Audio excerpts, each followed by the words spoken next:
Hello bachon, let's read the question. The question says match the columns. In column 1, part A says catalyst alter the rate of reaction. Part B says molecularity. C says second half life of first order reaction. And part D says energetically favorable reactions are sometimes slow. And in column 2, P is given as cannot be fraction or 0. Q is given as proper orientation is or not always there. R says by lowering the activation energy, and S is same as the first. In option A, ABCD are matched with Q, R, S and P. In option B, ABCD are matched with R, S, P and Q. In option C, ABCD are matched with R, P, S and Q. In option D, ABCD are matched with P, R, S and Q. So first of all, let us check the key concept of the question.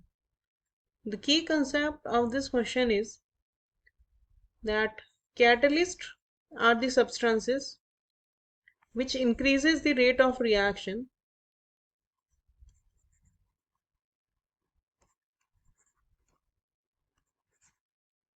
without undergoing any change, or we can say that they comes out as it is. जैसा हमने उन्हें insert किया था किसी भी mechanism में, हमने जिस ग्रुप में उन्हें डाला था उसी फॉर्म में वो बाहर आ जाते हैं।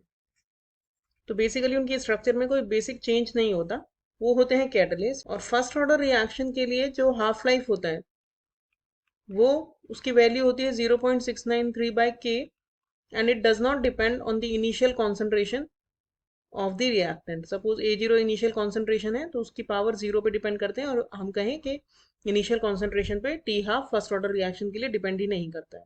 अब हम इस क्वेश्चन का अगर कंप्लीट सोल्यूशन देखें तो पहले में हमें बोला है catalyst increases the rate of reaction. तो कैटलिस्ट कैसे इंक्रीज करते हैं रेट ऑफ रिएक्शन? सपोज ये किसी रिएक्शन का एनर्जी प्रोफाइल डायग्राम है, यहाँ पे एनर्जी हम ले रहे हैं और इस एक्सिस पे ले रहे हैं हम आर एक्स एक्सिस पे रिएक्शन। तो यहाँ पे ये रिएक्टेंट है और ये है प्रोडक्ट।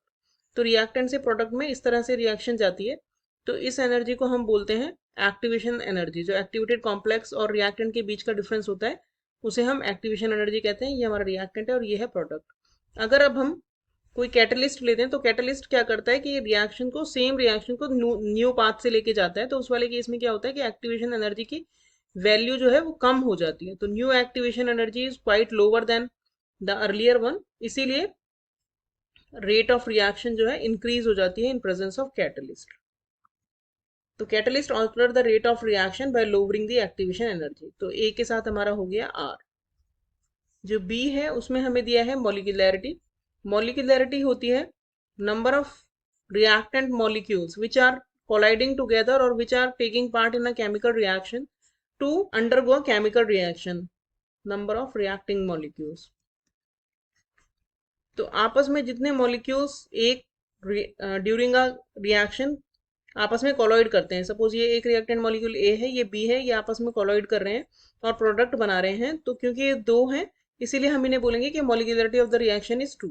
अब क्योंकि ये नंबर ऑफ रिएक्टिंग मॉलिक्यूल्स या कोलॉइडिंग मॉलिक्यूल हैं तो ना तो ये जीरो हो सकता है और ना ही ये फ्रैक्शन हो सकता है। कभी आधा मॉलिक्यूल तो आपस में टकरा नहीं सकता, ना ही जीरो मॉलिक्यूल्स आपस में कोलॉइड कर सकते हैं। तो molecularity can never be fraction और जीरो। पी के साथ मैच हो गया पी। सी में हमें दिया है second half life of first order reaction. First order reaction के सेकेंड हाफ लाइफ और फर्स्ट हाफ लाइफ दोनों बराबर ही होंगी, क्योंकि जैसा कि हमने की कंसेप्ट में देखा है फर्स्ट ऑर्डर रिएक्शन के लिए जो टी हाफ होता है उसका फॉर्मूला होता है 0.693/K। तो K क्योंकि रेट कांस्टेंट है तो वो तो कांस्टेंट ही रहेगा।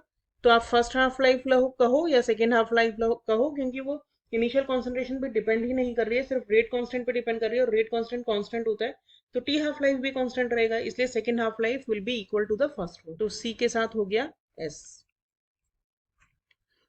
और डी में हमें दिया है energetically favourable reactions are sometimes slow. तो किसी भी रिएक्शन को होने के लिए दो कंसिडरेशन हम मेजरली मानते हैं कॉलिजन थ्योरी के बेसिस पे। एक तो मॉलिक्यूल्स जो है उसके पास सफिशिएंट अमाउंट ऑफ एनर्जी होना चाहिए, जो थ्रेशोल्ड एनर्जी होती है या एक्टिवेशन एनर्जी होती है उससे ज्यादा एनर्जी मॉलिक्यूल के पास होनी चाहिए। और दूसरा मॉलिक्यूल का ओरिएंटेशन प्रॉपर होना चाहिए। कभी कभी क्या होता है कि मॉलिक्यूल के पास बहुत ज्यादा मात्रा में एनर्जी है लेकिन जब उसका ओरिएंटेशन ही प्रॉपर नहीं है, जिस ओरिएंटेशन में उनको टकराना चाहिए तो वो प्रोडक्ट में कन्वर्ट होंगे। अगर वो उस ओरिएंटेशन में है ही नहीं, वो उल्टे डायरेक्शन में टकरा रहे हैं तो कितनी भी एनर्जी हो मॉलिक्यूल की, वो they will not be able to convert into product. अगर इन दोनों में से कोई भी एक नहीं है तो they will not be able to convert into product. तो इसीलिए कभी कभी एनर्जी सफिशिएंट होने के बाद भी रिएक्शन स्लो होती हैं, because the molecules are not properly oriented. तो डी के साथ हमारा आ जाएगा क्यू।